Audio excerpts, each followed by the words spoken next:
Marias, Joanas, Anas, Paulas, Brunas, Claras, Júlias, Alices, Antônias, Terezas, Dandaras, Sofias, Marinas, Luísas, Helenas, Luanas, Marcas, Mirelas, Saras, Floras, Politeia Podcast. Protagonismo feminino.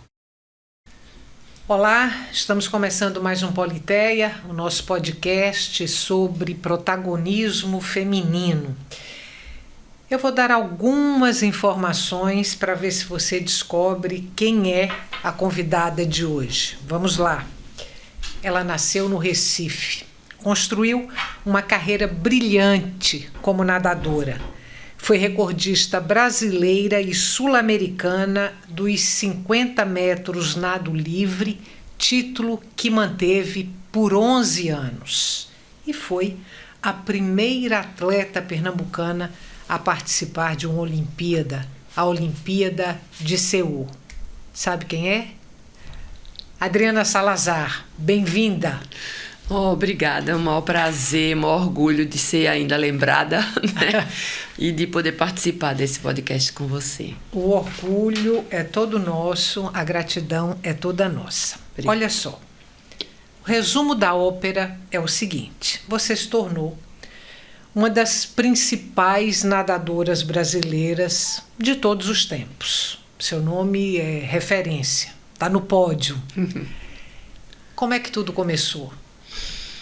Veja, comecei a nadar muito cedo, com 4 aninhos. Meu pai era diretor de natação de um clube no Internacional, aqui em Recife, e todos da família começaram a nadar. Quando eu tinha 8, isso com 4, quando eu tinha 8 anos, a escola que eu estudava, o Colégio Santa Maria, ele abriu uma piscina, fundou uma piscina e todos os alunos tinham que nadar. E aí, quando eu cheguei lá, eu já sabia nadar e fui convidada para ir para a equipe do colégio. Então, toda vez que eu saía da escola, de tarde que eu estudava, eu ia para o treino, né? Com o professor Renato e Patrício, na época. Com uns 2 anos que a gente começou a nadar no Santa Maria, o Santa Maria se filiou à Federação Aquática Pernambucana, com uma Associação Atlética Santa Maria, como é até hoje.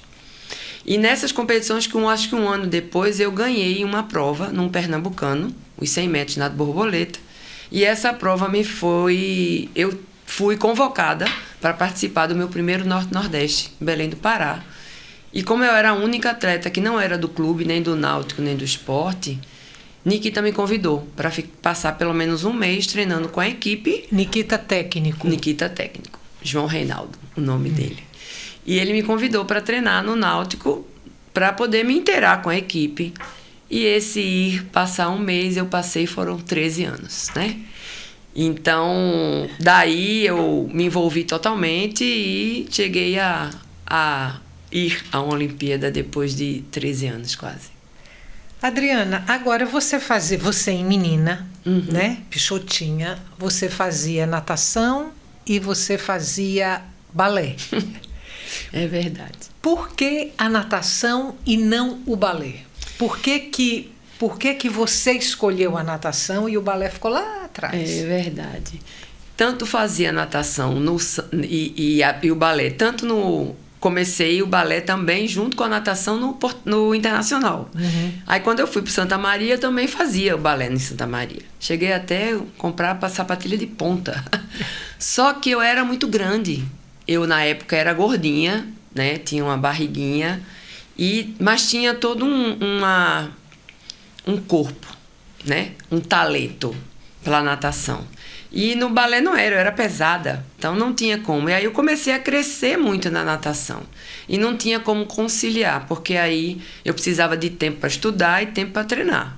Então eu tive que abdicar de alguma coisa e acho que deu certo. Passei e fiquei só na natação. Você falou que era muito grande, você mede quanto? Eu tenho 1,76 m. Que é uma altura incomum, né, para uma mulher. Na época que eu nadei, durante esse tempo todo que eu nadei, eu era uma das mais altas da natação. Hoje, a estatura mediana do nadador mudou. São mais altas mesmo, e mais altos os homens também. A primeira medalha. Vou logo lhe contar que eu tentei, disciplinada, né, fui levantar todos todos os títulos que você conquistou, todas as medalhas, quantos torneios, me perdi numa piscina de informações, então disse, não, deixa para lá, na hora a Adriana vai me contando tudo. Com certeza. A primeira medalha foi com que idade? Bem, se eu for contar as medalhinhas das competições internas, desde até do próprio internacional, porque ele fazia intercâmbio. Uma vez eu me lembro muito bem ir para João Pessoa, competindo. Até minha avó ainda era viva, ela foi, e ali eu também ganhei em competição. Mas as principais começaram quando eu comecei o Pernambucano, e essa, dos 50, 100 borboleta, foi a primeira, realmente, de peso, vamos dizer, em termos estadual, né? Aí depois vieram os de Norte-Nordeste, que foi nesse Norte-Nordeste de Belém, eu também ganhei uma prova, os 100 borboleta.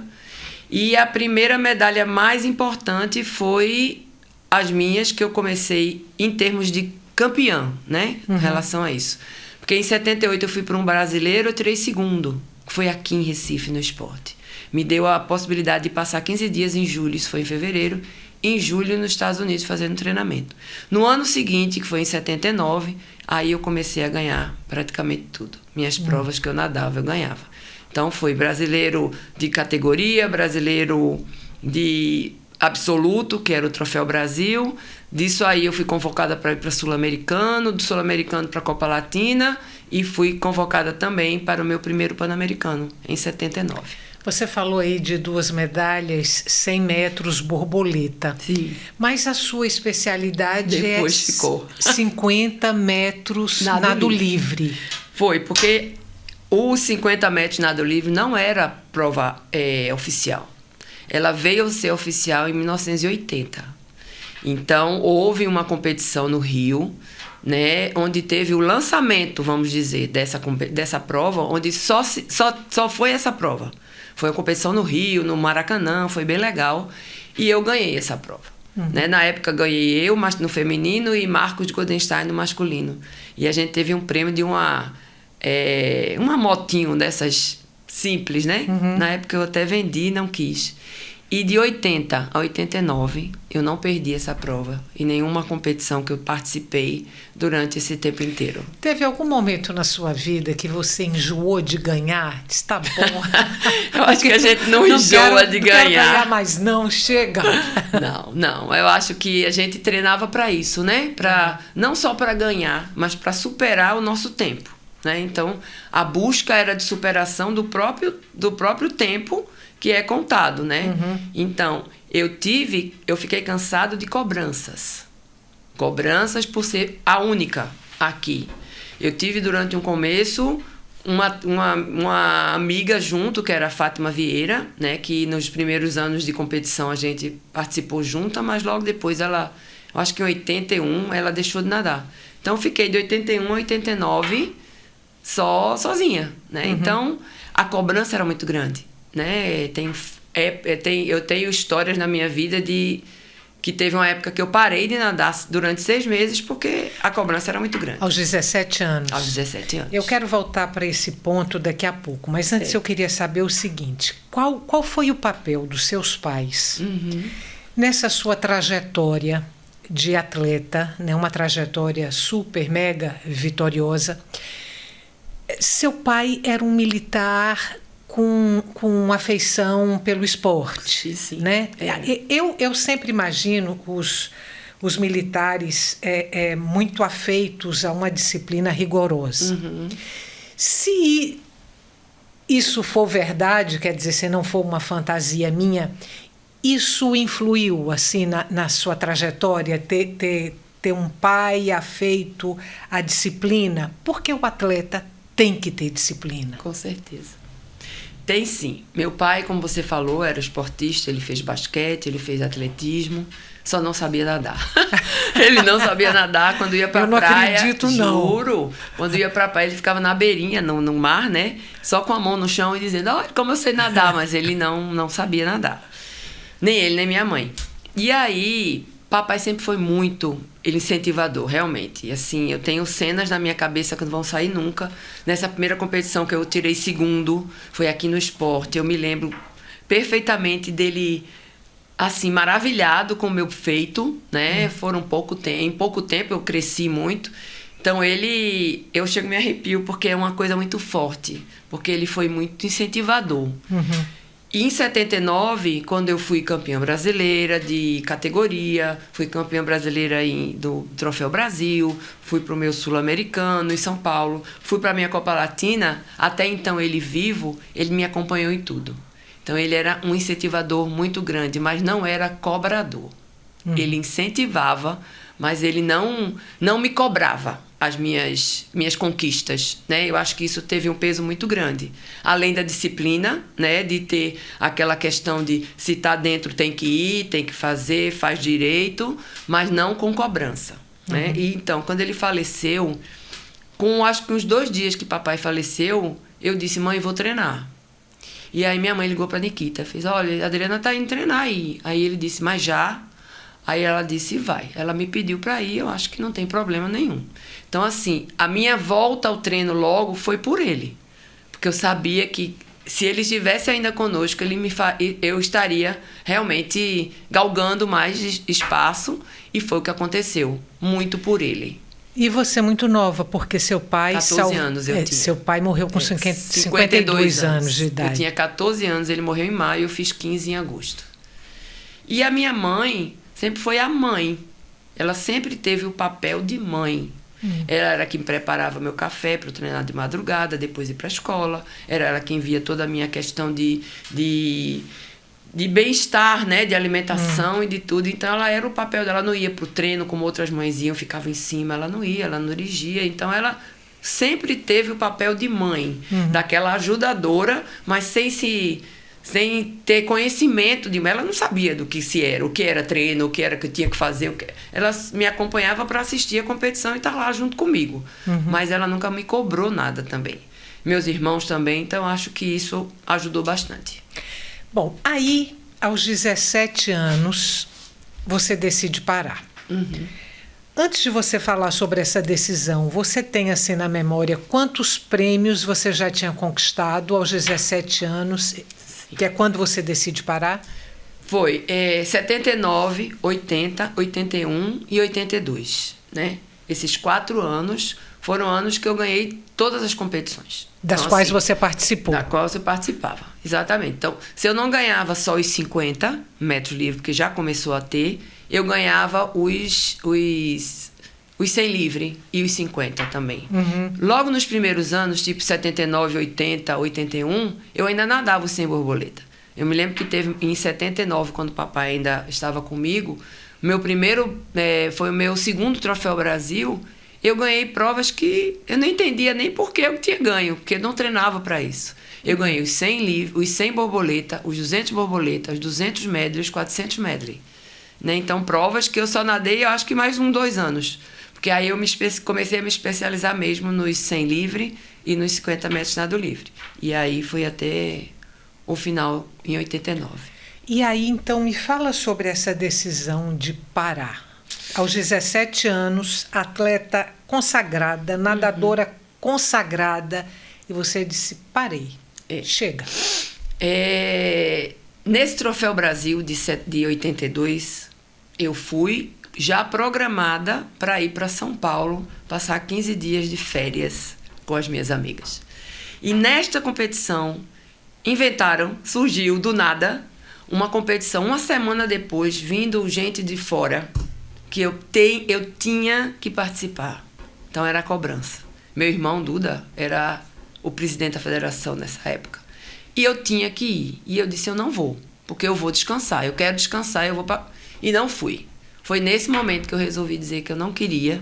Estava entrando no ano de vestibular, né? 17 anos eu ia fazer vestibular no final do ano. E eu quis...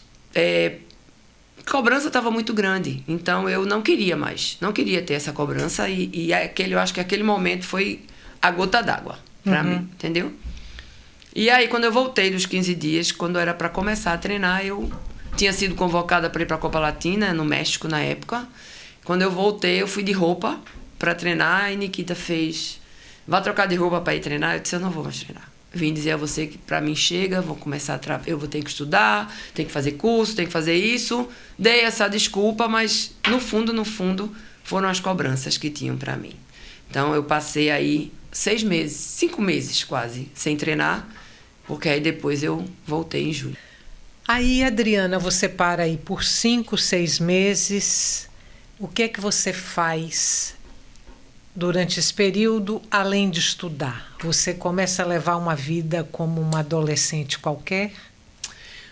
Sim, mas assim, eu vou ser muito sincera. Não tenho lembranças tão marcantes como eu tenho desses outros tempos da natação, né? Eu fui estudar mesmo. 3º ano, tinha aula de manhã, aula de tarde, e normal, como um adolescente daquela época, que não tinha muita coisa para fazer, que não fazia o que os adolescentes hoje já estão tão cedo nas baladas, nas coisas, não. Era praia, era cinema, né? Então não tinha muita coisa, mas o foco maior era o estudo mesmo. Quando você estava treinando, ou antes dessa parada, ou depois, eu sei que você gosta de praia e que você gosta de carnaval. Ou pelo menos gostava, não sei. Isso. Aí quando você estava treinando, passava pela tua cabeça, assim, as adolescentes todas da sua idade ali na praia, passeando ali na praia de Boa Viagem, onde você morava, ou brincando carnaval, e você na rotina das piscinas, na rotina dos treinos, e treinos que não eram fáceis, porque você era um atleta de alto rendimento, você era um atleta de ponta. Isso passava pela sua cabeça em algum momento ou não? Pulou na piscina, acabou? Não, passava sim. Principalmente como você falou, quando era o treino forte, que doía, né? Porque dói, treinar dói, né? Você sente cansaço no músculo, tudo dói. E eu virava e dizia, o que é que eu estou fazendo aqui? Né? Eu só sofro. Mas, ao mesmo tempo, Estela, o ir para a competição, porque a época que eu ficava de férias do colégio era a época que eu mais treinava. Porque eu ficava de férias em novembro, as competições eram janeiro e fevereiro. Então era um tempo em que eu não precisava acordar de 4h15 da manhã para ir treinar, porque eu treinava de 5 às 6h30 na época da escola. Eu podia treinar de 7h30 às 9h30, então eu tinha um descanso maior, mas também tinha uma vida muito regrada, né? Era uma vida de treino de manhã, casa. Casa era assistir videocassete, assistir novela, fazer palavra cruzada, ler livro, então ouvir música. Então minha vida a semana era praticamente isso. Algumas vezes a gente reunia o grupo que estava treinando, a gente ia para um cinema, e no final de semana aí eu ia para uma pizzaria, ia para algum lugar, e dependendo da época do treinamento, eu até que dava para ir num sábado, depois do treino, numa praia. Entendeu? Então assim, quando você fala aí de carnaval, perdi vários, né? Eu me lembro muito de um que ainda tinha a Fatinha, né? A Maria de Fátima, que eu fui para casa dela, porque o pai levava a gente até umas 11 horas, meia-noite, 1h no máximo, e ia buscar a gente para a gente voltar para casa, porque no dia seguinte tinha treino. Então, assim, eu acho e dou fé de que isso tudo, essas coisas que passavam, não foi tão forte. Até porque eu deixei por essa cobrança e não por isso.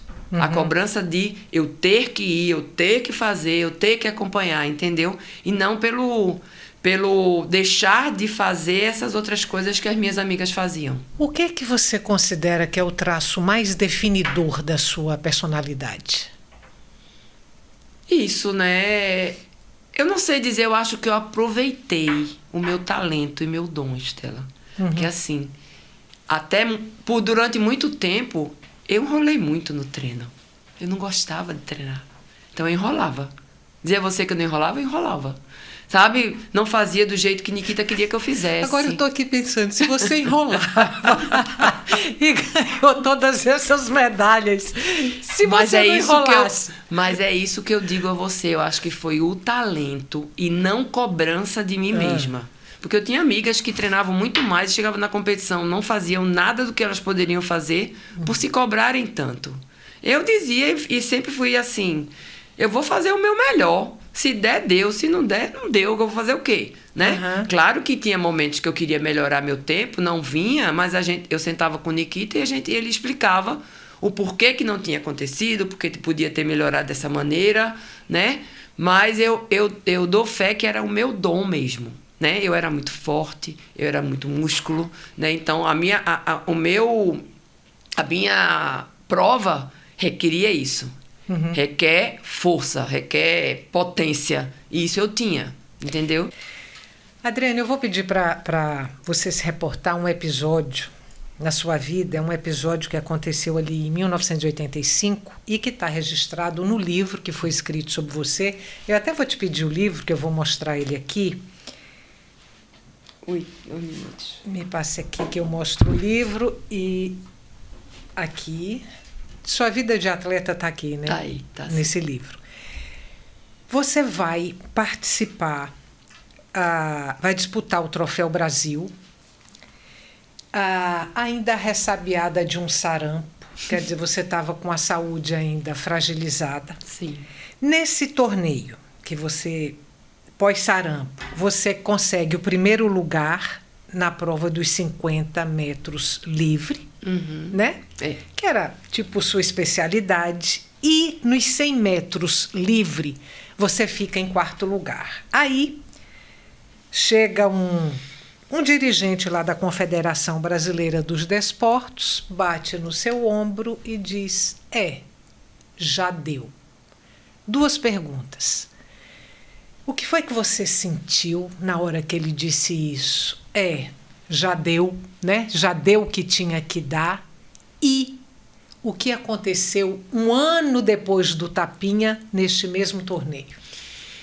Quando ele deu o tapinha, eu fiquei muito sentida, né? Porque eu não esperava nunca que ele tivesse um comentário desagradável desse comigo.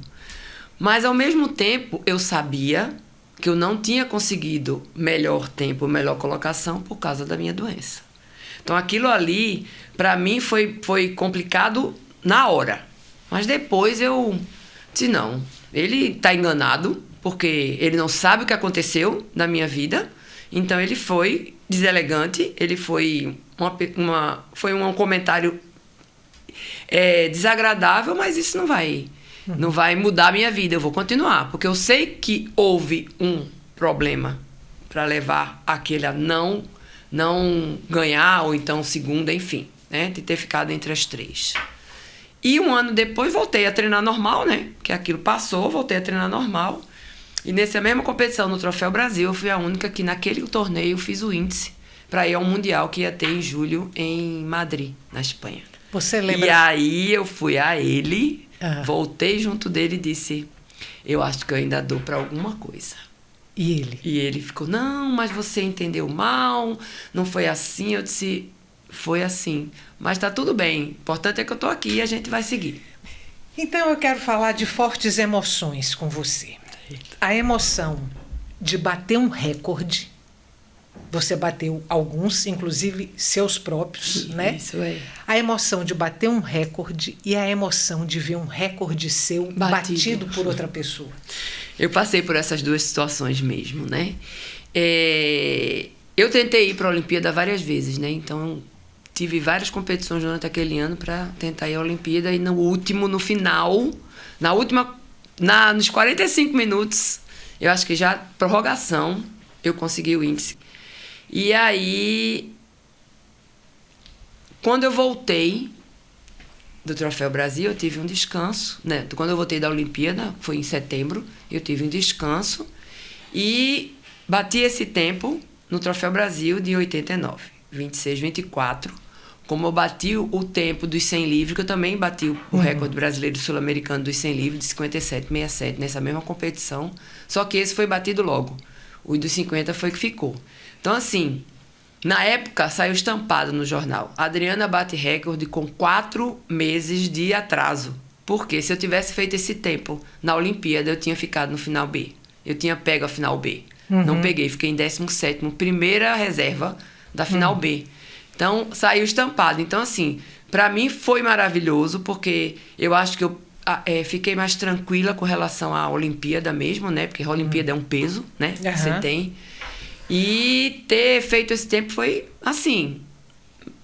Eu não tenho nem o que dizer, porque foi uma coisa maravilhosa que eu não esperava. Como eu achava que eu tinha treinado totalmente para a Olimpíada, fazer isso 4 meses depois, para mim, foi uma surpresa. E foi bom porque eu fiz nos 2 tempos. Meus 2 tempos melhoraram muito na época. Porque de 66 para 26,24 é muita coisa. É muita coisa porque são milésimos de segundo numa prova de 50, você ganha ou perde, né?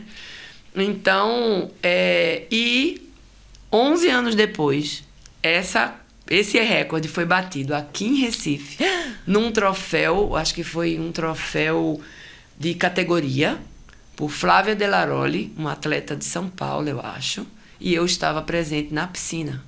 E fui eu que dei a medalha a ela. Também foi uma emoção muito grande, né? Teve um repórter que veio me perguntar, como é que você está se sentindo? Você perdeu o recorde. Eu disse, que bom que eu perdi o recorde. Foram 11 anos. A gente tem que ter evolução. A natação tem que ter evolução. Principalmente das mulheres, né?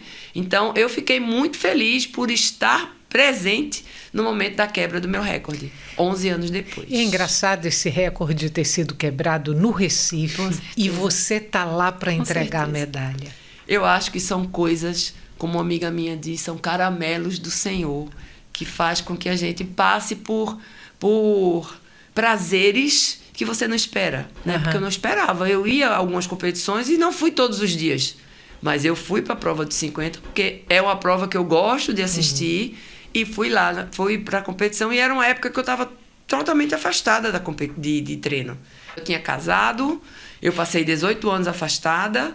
E os meninos eram pequenos e eu fui assistir no português, me lembro bem. Fui assistir porque era um brasileiro, né? Uma competição que eu já tinha participado tantas vezes. E eu fui assistir a prova de 50 porque era uma prova que me interessava. E aí aconteceu.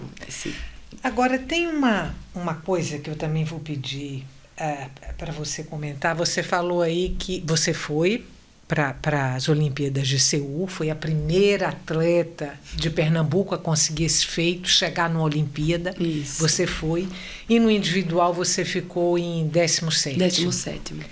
Aí tem uma fala de Nikita, que foi seu treinador por muitos anos.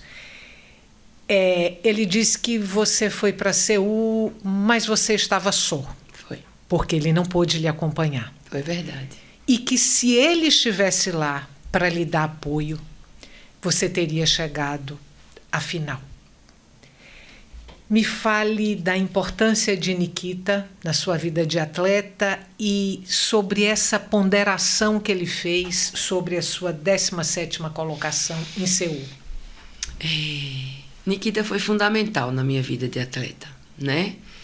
Como eu disse a você, eu estava com pouco tempo com ele quando meu pai faleceu, né? E ele sempre foi muito... como se fosse um pai para mim, né? Porque ele me ajudava, né? Eu passava muito tempo com ele, né? Nesse tempo de treinamento, muitas vezes treinei só com ele, porque os outros atletas não participavam das competições que eu participava, então muitas vezes eles estavam de férias e eu estava treinando. Então ele foi fundamental em todos os momentos, mesmo eu muitas vezes xingando ele, né? Porque quando eu me desentendia, eu não queria fazer alguma coisa e ele vinha e reclamava, claro, eu ficava com raiva. Eu me lembro que minha mãe, quando muitas vezes eu chegava em casa, aquele João Reinaldo, aí ela dizia, bem, se você está chamando de João Reinaldo é porque alguma coisa aconteceu, né? Porque era Nikita. Então ele foi sempre muito presente. E assim, eu acho que qualquer atleta que tenha confiança em seu técnico gosta que ele esteja nas competições, né? Ele foi comigo para várias competições, né? Não foi a Pan-Americanos, mas foi a Sul-Americanos, foi a Copa Latina. Ele foi a algumas competições comigo e que a gente sabe, porque o técnico junto, ele está acompanhando o seu atleta e ele está vendo como o atleta está. E ele vai vendo ou se precisa diminuir o treino, se precisa dar uma carga maior. E como eu fui para a Olimpíada 10 dias antes por causa do fuso horário, ele poderia ter, no processo, uma das coisas que poderia ter acontecido era ele ter me percebido se alguma coisa precisava ser mudado naquela lista que ele me deu de treinamento todos os dias. Infelizmente, são 2 técnicos que vão com a seleção inteira, e não estou falando do técnico, mas os técnicos, eles têm os atletas deles lá, não que eles nos abandonem, mas não é a mesma coisa do seu técnico estar com você, lhe olhando, lhe observando, né? Então, quando ele diz isso, eu tenho certeza que ele tem a certeza de que lá ele poderia estar junto de mim, vendo como eu estou, se eu precisava de mais descanso, se eu precisava comer menos, alguma coisa que ele poderia estar junto de mim, me dando esse suporte. Então, nesse momento, eu acredito que eu poderia, né, ter mudado alguma coisa nesse percurso e ter conseguido chegar à final. Para a gente terminar, a emoção de ter sido escolhida para carregar a tocha olímpica no Recife, na Olimpíada, não vou lembrar 2016. O ano, 2016, no Rio de Janeiro. Sim. E você foi a atleta que conduziu a tocha olímpica aqui em Recife. E conduzindo um lugar maravilhoso, na frente do Palácio do Governo. Foi lindo, foi uma homenagem assim que eu senti muito grande. Eu fui também, carreguei o PAN de 2007, que teve aqui também, mas a Olimpíada foi um gozo de reconhecimento, de valorização, de poder ter o privilégio de ter sido o que eu fui e ter sido agraciada por ser uma das pessoas por mérito e não por escolhas, porque a gente sabe que teve muita gente de algumas empresas que foram escolhidas por serem patrocinadoras para carregar a tocha, mas eu fui escolhida pelo atleta que fui. Então, foi um momento ímpar, foi um momento de muito... Eu tive que fazer um pouco mais porque a gente corria ou segurava a tocha durante 200 metros. E quem me deu a tocha foi Nildon, que era do vôlei, um senhor já que tinha um problema no joelho, e me pediram para andar. Ele só podia conseguir 100 metros. Eu ia sair da frente da ponte, aí voltei e saí realmente da frente do palácio. Então, palácio lindo, maravilhoso, decorado, iluminado, e eu saí de lá e muita gente do meu lado, uns amigos. Minha filha estava comigo, mas meu filho estava voando, ele fez uma declaração na internet maravilhosa que, enquanto eu estava, ele estava voando em cima daqui. Então, as pessoas me ovacionando, dando força, foi um momento maravilhoso. A gente vai terminar com você devendo uma segunda visita, porque a gente teria que falar sobre você na categoria Master. Ótimo. Cheia de prêmios também, cheia de medalhas. É verdade. Aí, como o tempo acabou, você volta outra vez. O maior prazer E a gente fala das medalhas, das vitórias que você conquistou na categoria Master. Muito obrigada, Adriana. Quem agradece sou eu, assim, essa oportunidade de mais uma vez estar colocando, eu acho que mostrando que é possível, né? Mostrando que vale a pena, mostrando que tudo na vida, como minha mãe disse uma vez, tudo na vida tem um começo e um fim. Então, paciência, vamos aproveitar a época em que estamos vivendo. Muito obrigada. Obrigada a você. Você que ficou com Politeia até agora, muito obrigada pela companhia. Antes da gente se despedir, não deixe de se inscrever nos nossos canais no YouTube, @Politeia Podcast, P de Politeia maiúsculo, P de podcast maiúsculo. No Spotify, Politeia Podcast, tudo em letras minúsculas. Até o nosso próximo encontro. Que nada nos defina, que nada nos sujeite, que a liberdade seja nossa própria substância, já que viver é ser livre. Simone de Beauvoir. Equipe técnica deste episódio: apresentação e pesquisa, Estela Mari Saldanha. Idealização, direção e edição, Fernando Lobo. Coordenação de produção, Marcelo Rios. Assessoria de imprensa, assistente de pesquisa e produção executiva, Patrícia Braga. Câmeras, João Paulo Mageiro e Vitor Santana. Designer gráfico, Alice Lobo. Designer de animação, Ailton Nativo. Make-up, Taxa. Administrativo, Cláudia Pedroso, Alice dos Santos e Eliane Ribeiro. Voz da abertura e créditos finais, Cira Ramos. O Politeia Podcast é gravado nos estúdios da Videotape, Recife, Pernambuco.